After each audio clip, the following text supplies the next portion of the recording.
Công ty trách nhiệm hữu hạn ETG Mtress xin kính chào quý khách.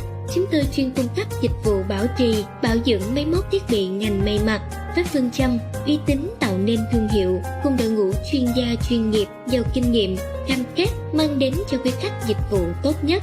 ETG Mtress rất hân hạnh được phục vụ quý khách. Thank you for calling to ETG Mtress Limited Company. We specialize in providing maintenance service for machinery and equipment of the garment industry.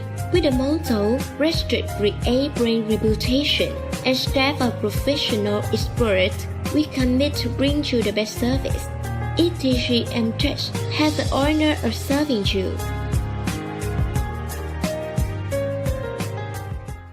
Công ty trách nhiệm hữu hạn ETG Mtress xin kính chào quý khách. Chúng tôi chuyên cung cấp dịch vụ bảo trì, bảo dưỡng máy móc thiết bị ngành may mặc với phương châm uy tín tạo nên thương hiệu, cùng đội ngũ chuyên gia chuyên nghiệp, giàu kinh nghiệm, cam kết mang đến cho quý khách dịch vụ tốt nhất. ETG Mtress rất hân hạnh được phục vụ quý khách. Thank you for calling to ETG Mtress Limited Company. We specialize in providing maintenance service for machinery and equipment of the garment industry. With the motto, Restrict, Create, Brand Reputation, and staff of professional experts, we commit to bring you the best service.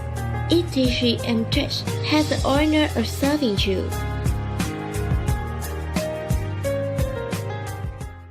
Công ty trách nhiệm hữu hạn ETG Mtress xin kính chào quý khách.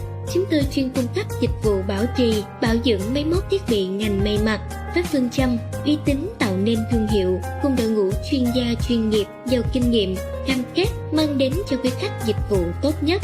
ETG Mtress rất hân hạnh được phục vụ quý khách.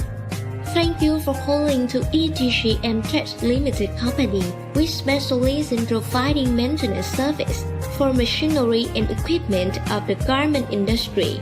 With the motto, Restrict, Create, Brand Reputation, and staff of professional experts, we commit to bring you the best service. ETG Mtress has the honor of serving you. Công ty trách nhiệm hữu hạn ETG Mtress xin kính chào quý khách. Chúng tôi chuyên cung cấp dịch vụ bảo trì, bảo dưỡng máy móc thiết bị